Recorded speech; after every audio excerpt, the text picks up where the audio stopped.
Imagina que una noche de diciembre de 1993, un chico de 16 años descuelga el teléfono en el piso 17 de las residencias Tequendama de Bogotá y al otro lado oye disparos. Es su padre. Su padre acaba de morir sobre el tejado de una casa en Medellín. Y este chico, con el cuerpo del hombre más buscado del planeta todavía caliente, levanta el auricular, mira a una cámara de televisión y dice una frase que después negará durante el resto de su vida. Lo que vas a descubrir en los próximos minutos es que la historia oficial te ha mentido. Uno de los hijos de Pablo Escobar lleva 25 años escondido y no es quien tú crees.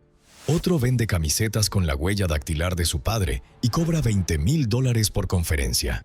Y hay un tercero, en una finca de Mallorca, que asegura tener un código secreto que llevaría al último tesoro escondido del capo. 3 vidas, 3 versiones, un solo apellido. Vamos por partes, porque cada uno tiene su propio infierno. Juan Sebastián Marroquín, el hijo que eligió su propio nombre. Nació un 24 de febrero de 1977 en Medellín y durante los primeros 16 años de su vida se llamó Juan Pablo Escobar Henao. El nombre que aparece hoy en su pasaporte argentino, Juan Sebastián Marroquín Santos, lo eligió en menos de 10 minutos, con un funcionario apurado al lado, hojeando una guía telefónica de Bogotá. Marroquín porque sonaba neutro, Sebastián porque le gustaba, Santos porque su madre eligió ese apellido. La autoridad colombiana autorizó el cambio en 1994, oficialmente por motivos de seguridad. Lo que el mundo no sabía es que el primer pasaporte falso lo eligieron viendo una telenovela. Sí, una telenovela. Café con aroma de mujer estaba al aire en aquel momento, y la familia decidió usar esa historia como fachada, como si fueran cafeteros tranquilos del eje colombiano que llegaban a Argentina a empezar de cero. Pero antes de Argentina hubo un infierno breve y bestial. Después de que su padre muriera, 17 países les negaron asilo, uno tras otro. Alemania los devolvió en menos de 48 horas. Mozambique los recibió un par de días y los echó porque acababan de salir de una guerra civil y no había ni comida. Llegaron al Hotel Bowen Suite de Buenos Aires el 24 de diciembre de 1994, a las 3 de la madrugada, con una visa de turista, lo único que les daba un país en el planeta entero. Argentina les pidió 3 meses de papeles, sin más. Y en ese silencio diplomático construyeron una vida nueva. 5 años de tranquilidad. Hasta que en noviembre de 1999, el comisario Jorge Elfino Palacios y 15 agentes derribaron la puerta del piso 17 del edificio de la calle Jaramillo 2010, en el barrio Núñez. Marroquín tenía 22 años. Acabó preso. 15 meses tras las rejas. Su madre, 17. Los acusaron de falsificación de documentos y de mover dinero del cartel. Se rumoreó que tenían $500 millones por blanquear. Pero la causa se cayó porque los acusadores terminaron tras las rejas antes que ellos. Y ahora viene lo que pocos cuentan. Marroquín no es un hijo arrepentido cualquiera. Es arquitecto titulado por la Universidad de Palermo. Tiene un estudio propio que se llama Vox Arquitectura Latinoamericana, con un lema que ya lo dice todo. Sin fronteras no hay enfrentados. Diseñó una mansión de 3.000 metros cuadrados en Colombia y otra de 1.000 en Argentina.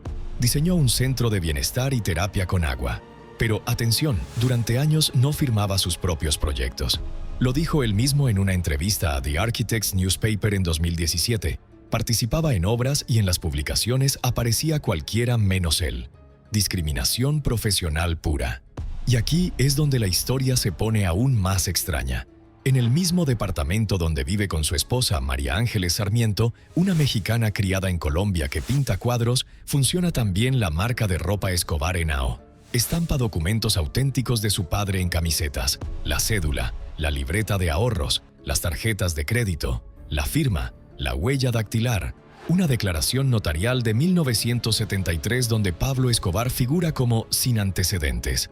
Camisetas de $60 a $95, jeans a $140, 10,000 prendas vendidas en Estados Unidos, México, Guatemala, Ecuador, España y Austria. ¿Sabes dónde nunca se vendió? En Colombia. Por respeto a las víctimas, según él. 3 veces intentó registrar la marca Pablo Escobar en oficinas de patentes y las víctimas lo llevaron a juicio comparándolo con vender camisetas de Hitler. Las 3 veces perdió. Tiene un hijo.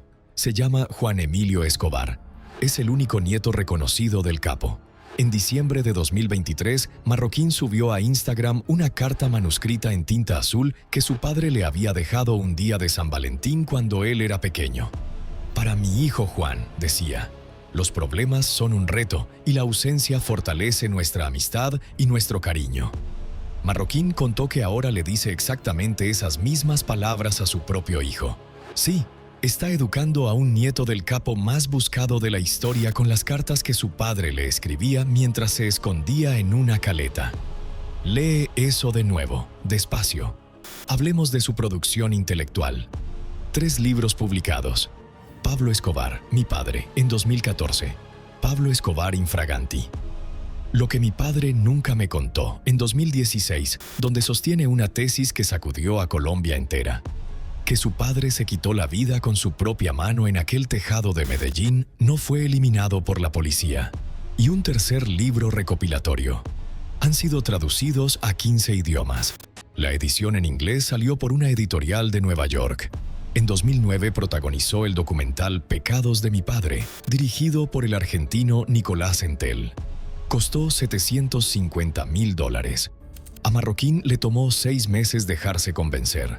Puso 2 condiciones para participar: que el título no llevara el nombre Pablo Escobar y que su hermana no apareciera en pantalla bajo ningún concepto. El documental ganó premios en Sundance, en Miami, en Berlín y se proyectó en la sede de la ONU en el Día Internacional de la Paz. ¿Por qué fue tan importante? Porque ahí, por primera vez en 30 años, el hijo del verdugo se sentó a hablar con los hijos de las víctimas. Con Rodrigo Lara Restrepo, hijo del ministro de Justicia ejecutado por orden de Pablo el 30 de abril de 1984. Con Carlos Fernando, Claudio y Juan Manuel Galán, hijos del candidato presidencial al que le quitaron la vida el 18 de agosto de 1989 en una plaza pública. Marroquín les escribió una carta el 22 de febrero de 2008. La cumbre con los Galán se hizo el 28 de octubre de ese año, en un hotel del norte de Bogotá. Y aquí va el dato que casi nadie conoce. Cuando vivía en Suiza, Rodrigo Lara hijo descubrió a los 12 años que un compañero del internado se llamaba Escobar y planeó eliminarlo durante la noche. El plan no se ejecutó. 30 años después se reconciliaron en cámara, con el Papa Francisco como testigo, en Cartagena, en 2017. Y aquí viene otro giro. Porque mientras al mundo le vende la imagen del hijo redimido, en Argentina lo investigan. En 2017 y 2018, el juez federal Néstor Barral lo procesó por presunto blanqueo de capitales junto a su madre, en una operación inmobiliaria en la zona de Pilar. Hablan de 10 a 15 millones de dólares movidos en 2008, una comisión del 4,5% y un embargo de $1.200.000. La ministra Patricia Bullrich lo confirmó en conferencia de prensa. Allanaron incluso un bar emblemático que la familia usaba como punto de reunión, frente al Congreso argentino, llamado Los Angelitos. La causa hoy está en suspenso. No hay condena, pero tampoco hay absolución. Y eso, en su mundo, no es un detalle menor. Sus redes sociales son otro capítulo. Su Instagram principal lo bloquearon en octubre de 2021 por publicar fotos de su padre. Y Narcos sí tiene su perfil debidamente verificado, denunció él mismo indignado. Hoy mantiene una cuenta secundaria con apenas 600 seguidores. En cambio, en Twitter sigue activo bajo el nombre Sebastián Marroquín, con 45,000 seguidores y una etiqueta que dice Embajador de Paz de la Organización Mundial por la Paz. Marroquín da conferencias hace más de 25 años. Llegó a juntar 6.200 jóvenes en una sola charla. Su charla insignia se llama Una historia para no repetir.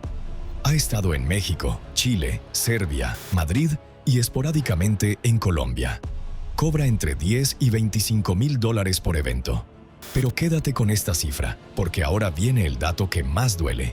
Marroquín ha vuelto a Colombia solo 2 veces desde que huyó. 2. La primera fue en 2008, para ese encuentro con los Galán. La segunda en 2017, para Cartagena con el Papa. Nunca, jamás ha logrado entrar en Hacienda Nápoles, los 7.700.000 metros cuadrados que su padre construyó como reino. Lo intentó 2 veces. Las 2 veces se lo impidieron. Hoy es un parque público administrado por el municipio de Puerto Triunfo, y el hijo del dueño no puede entrar. En mayo de 2025 dio una entrevista demoledora a un podcast llamado El Lado B del Crimen, con Melo Montoya. Atacó la serie El Patrón del Mal y atacó Narcos. Dijo, textual, que no se sabe si estás viendo El Patrón del Mal o Betty la Fea. Pero ahí mismo confesó algo que llevaba 20 años sosteniendo y que ya no podía sostener más. La famosa historia de los $2 millones quemados. Esa noche legendaria en una casa de las montañas de Medellín, en la que su padre supuestamente prendió fuego a fajos de billetes para que Manuela no muriera de frío. La historia que él mismo contó a la revista Don Juan. La historia que repitió Popeye. La historia que hizo carrera durante 20 años en libros, podcasts y documentales. Pues bien, en mayo de 2025 dijo, no fue cierto. Es una fórmula para glorificar la actividad de las organizaciones criminales. Y en ese mismo podcast tumbó otra leyenda gigante, que su padre tuviera caletas escondidas. No era de hacer caletas, gastaba mucho más de lo que entraba.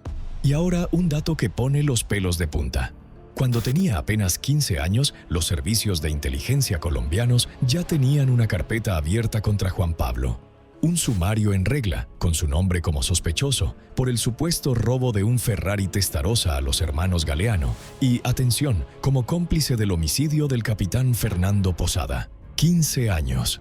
La inteligencia del Estado ya lo veía como un peligro potencial. ¿Por qué? Porque era hijo de Pablo. Por nada más. Y eso explica algo que él contó después. A los 15 años llevaba un chaleco antibalas debajo del uniforme del colegio. Iba a clase con escoltas armados y recibía amenazas de eliminación cada semana. Y todavía sacaba notas para entrar a la universidad. Y aquí va otro bloque clave, la huida real. Porque la versión que conoces es la versión hollywoodense. La verdadera fue así. El 27 de noviembre de 1993, 5 días antes de que su padre fuera ejecutado, abordan un vuelo de Lufthansa rumbo a Frankfurt. Iban con destino final a Maguncia, donde una comunidad religiosa había aceptado recibirlos. Pero al aterrizar, el gobierno alemán de Helmut Kohl los rechazó.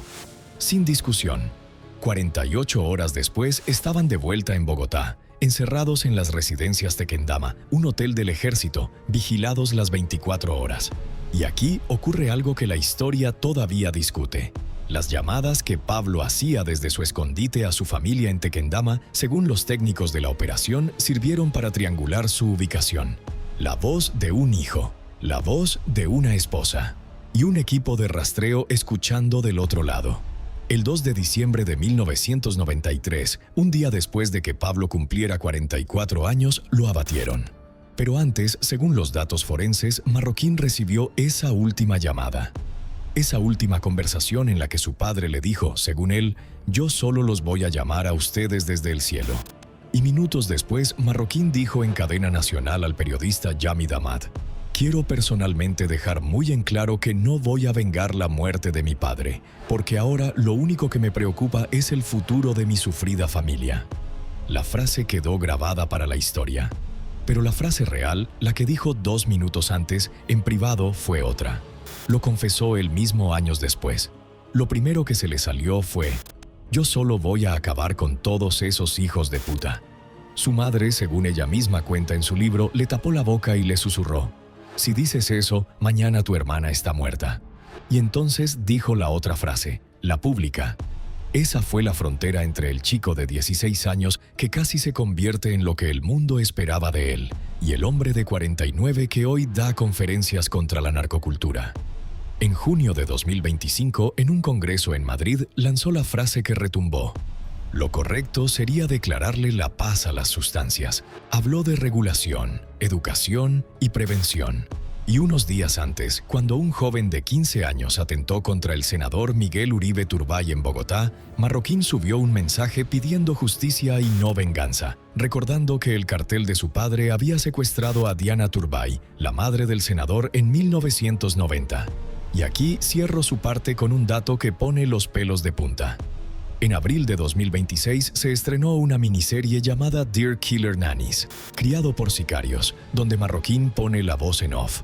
Cuenta su huida a Mozambique, cuenta las negociaciones con el cartel de Cali, cuenta cómo la familia construyó su identidad inspirándose en una telenovela, y cuenta algo que hasta entonces había callado. Una de sus tías se quedó con dinero que su padre les había dejado, pero Marroquín al menos da la cara. Su hermana hizo algo mucho más extremo, algo que ningún hijo de capo había hecho antes. Y lo que viene ahora explica por qué la familia tiene una regla de oro que nadie ha logrado romper. Manuela Escobar Henao, la princesa que decidió desaparecer. Su nombre legal hoy es Juana Manuela Marroquín Santos. Y todo lo que está documentado sobre su vida cabe en menos de 2 páginas. Empezamos por el principio. Manuela nació el 25 de mayo de 1984 en el Hospital Paitilla de Ciudad de Panamá, a las 12:45 del mediodía. Su madre estaba allí escondida bajo la protección personal de Manuel Antonio Noriega, el dictador panameño. Era apenas un mes después de que su padre ordenara que el ministro de Justicia Lara Bonilla fuera ejecutado en plena calle. Tiene cédula panameña activa, número 8775131, lo que jurídicamente le permitiría incluso pedir la nacionalidad panameña hoy mismo. Pero nunca lo ha hecho, porque Manuela no quiere existir. Cuando tenía 3 años, en enero de 1988, los miembros del cartel de Cali atentaron contra la Torre Mónaco, donde vivían. Una primera carbomba en la guerra entre carteles. Manuela quedó con un problema de audición permanente en uno de sus oídos. Esa fue la primera marca. La segunda llegó 5 años después, cuando un escuadrón llamado Los Pepes voló con 200 kilos de dinamita la finca que su padre había bautizado en su honor, La Manuela, en el embalse Peñol Guatapé. Era el 20 de marzo de 1993. Manuela tenía 8 años y vio por televisión cómo el lugar donde había aprendido a montar a caballo se convertía en escombros. Y aquí va el primer dato contraintuitivo que tienes que escuchar 2 veces. La leyenda dice que su padre le hizo poner un cuerno postizo a un caballo para regalarle un unicornio en su 5º cumpleaños y que el animal murió por infección. La historia la propagó Popeye en entrevistas y la repitió Marroquín en aquella entrevista de Don Juan. Pero su madre lo desmintió en su libro de 2018, con foto incluida. La foto muestra a Manuela montada sobre una yegua común en Hacienda Nápoles en su cumpleaños número 5 de 1989. La yegua y un potrillo negro, sin cuernos, sin unicornios, sin animales muertos. La historia entera era una invención. Y ahora ven cuál fue el verdadero infierno de Manuela. Cuando llegaron a Argentina con identidades falsas, ella tenía 10 años. Hizo amigas, aprendió a tomar el bus al colegio, empezó a cantar. El entonces secretario de Cultura de Buenos Aires, el cantautor Piero, la quiso integrar a un coro infantil porque le sorprendió su voz. Imagínatelo, la hija del capo más buscado de la historia, a punto de cantar en un coro de niños bonaerenses sin que nadie supiera quién era. Pero todo se rompió en noviembre de 1999. La policía allanó la casa. Detuvieron a su madre, detuvieron a su hermano, y Manuela, con 15 años, quedó sola. Le tocó dejar el colegio, dejar de salir, dejar de cantar, dejar de existir. Desde entonces no ha dado nunca una entrevista. Nunca. Su madre lo confesó a un diario español. Mi hija Juana aún vive paralizada. No ha podido salir del asombro del dolor que le dejó la guerra a esta familia, pues el horror la acompañó desde que estaba en mi vientre. Lamentablemente, hasta hoy siente que no cabe en este mundo. El escritor José Alejandro Castaño escribió un libro titulado Cierra los ojos, princesa, donde reveló que Manuela ha tenido intentos de quitarse la vida. Vive presuntamente con su hermano y su cuñada en Buenos Aires, bajo cuidado constante. No tiene Instagram, no tiene Twitter, no tiene Facebook, y existe una regla de oro en la familia que ningún periodista ha logrado romper en 25 años. No se pregunta por Manuela. Marroquín lo dejó claro en Instagram. Mi hermana no es una persona pública, disfruta de su privacidad y de tener el privilegio de llevar una vida normal. No le debe nada a nadie y vive tranquilamente alrededor nuestro y de los que la queremos. Pero espera, porque Manuela no se libró del peso económico del apellido. En diciembre de 2023, el Consejo de Estado de Colombia le negó un recurso contra la Dirección de Impuestos. La habían multado con 103.681.000 pesos colombianos por no declarar bienes que su padre había puesto a su nombre cuando ella tenía 3 años. Sus abogados argumentaron que esos bienes ya habían sido objeto de extinción de dominio. La justicia colombiana respondió, textual, recurso infundado. Y por si faltaba algo, en noviembre de 2025 las autoridades colombianas subastaron lo que quedaba de la finca La Manuela, esa que tenía su nombre, por 7.700 millones de pesos. El comprador no se reveló. Otra herencia que se evapora. El padre Pablo le decía, mi pequeña bailarina. Llevaba siempre encima una caja musical con una bailarina dentro. Se lo confesó su tía Luz María Escobar en un podcast. Le hacía creer a Manuela que el ratón Pérez le dejaba maletines con dólares por cada diente de leche que perdía. Le repetía esta frase cuando había que escapar de un allanamiento. Somos los ratoncitos, ya vienen los gatos. Y la hija que él llamaba bailarina y princesa lleva hoy 25 años sin dejarse ver. Algunas fuentes hablan de un negocio de productos para mascotas. Otras de un hotel rural llamado El Nido del Cóndor. Pero nada de eso está confirmado por medios serios. Lo que sí está confirmado es lo más triste, que sigue viva, que sigue en silencio y que prefiere no ser vista. Pero hay un episodio del que prácticamente nadie habla y que define toda su vida. Porque Manuela técnicamente fue la única que escapó de prisión en 1999. Cuando la policía argentina derribó la puerta del piso 17 aquella noche de noviembre, ella tenía 15 años. Detuvieron a su madre, detuvieron a su hermano. A ella la dejaron afuera por ser menor de edad. 15 años, sola, en un país que acababa de descubrir quién era. Pasó esos meses en casas de amigos, sin entender qué pasaba con su madre, sin entender qué pasaba con su hermano. Sin entender por qué un policía la había mirado a los ojos y le había dicho, según una entrevista posterior de su tía, «Pibita, vos lo sabías todo, ¿no?» Lo sabía todo. Una niña de 15 años, con una identidad falsa, con un nombre falso, con un padre que le habían dicho que era empresario cafetero. Y de un día para otro todo el mundo en Buenos Aires sabía que era hija de Pablo Escobar. ¿Sabes cómo respondió Manuela? Dejando de comer. El psicólogo José Alejandro Castaño documentó que desarrolló trastornos alimentarios graves, episodios depresivos profundos y al menos 2 intentos serios de quitarse la vida entre los 16 y los 22 años. Su hermano lo confirmó en Off the Record a varios periodistas. La regla familiar de no hablar nunca de ella nació justamente ahí.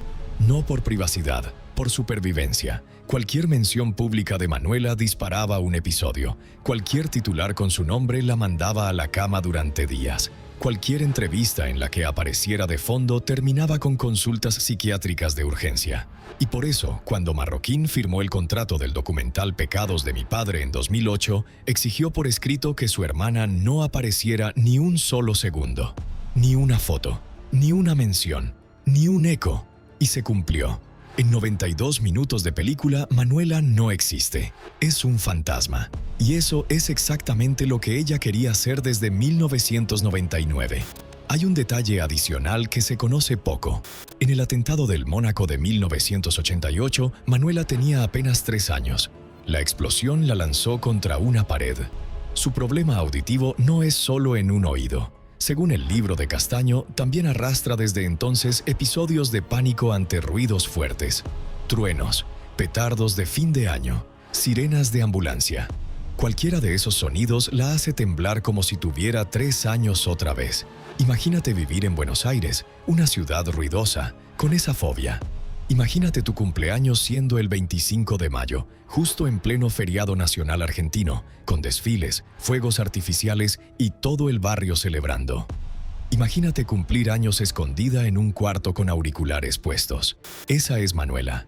Esa es, hasta donde el mundo sabe, la rutina silenciosa de la hija más invisible del capo más visible de la historia. Sus 3 únicas fotos públicas verificables como adulta son robadas. Una en una playa de Mar del Plata en 2014, tomada por un paparazzi argentino, que el equipo legal de la familia logró bajar de internet en cuestión de horas. Otra en la salida de un local de Palermo, en 2017, también borrada del registro digital. Y una tercera, viral en TikTok en 2024, que circuló durante apenas 48 horas antes de que se silenciara con un reclamo de derecho a la imagen. 3 fotos en 25 años, 0 entrevistas, 0 declaraciones, 0 redes sociales. La hija del hombre que generó 40.000 titulares al año durante una década no existe en Internet. Y eso, en 2026, es casi tan difícil como haber sido el rey del cartel. Y ahora prepárate. Hay un tercer hijo. Un hijo que la familia Escobar niega. Vive en Mallorca. Y jura tener un código secreto que su padre dejó antes de morir. Un código que llevaría al último tesoro del capo. Philip Whitcomb, el tercer hijo que nadie quiere reconocer.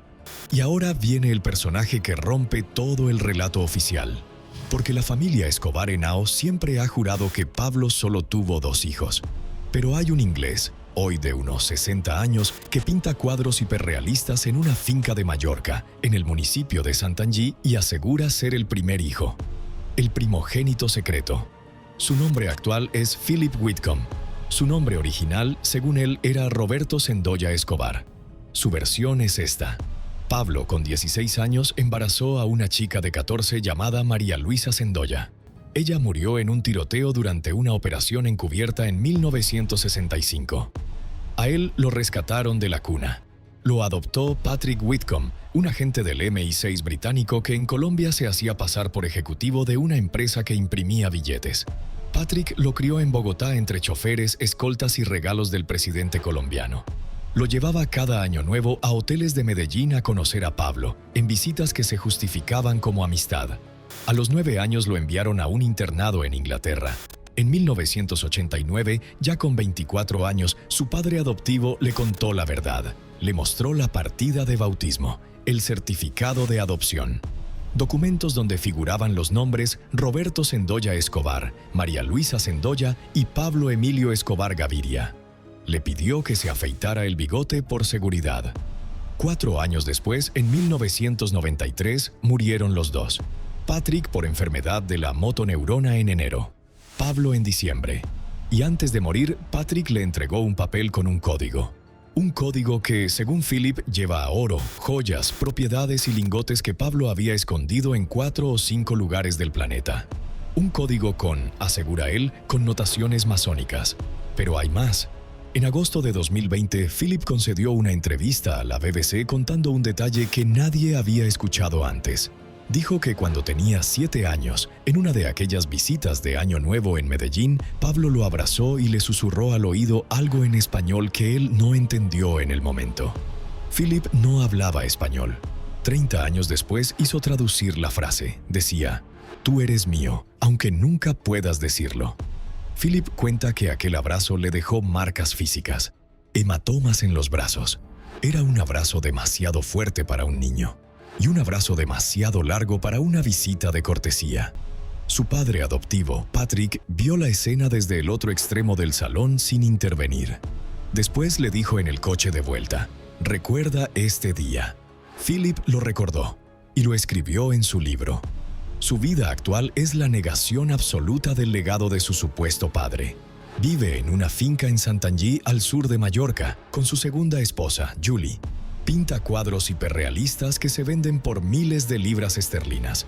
Se autodefine como descendiente artístico de la familia Reynolds, fundadores de la Royal Academy of Arts británica. No bebe, no fuma, no frecuenta fiestas. Su rutina es cuadro por la mañana, paseo por el campo al mediodía, lectura por la tarde.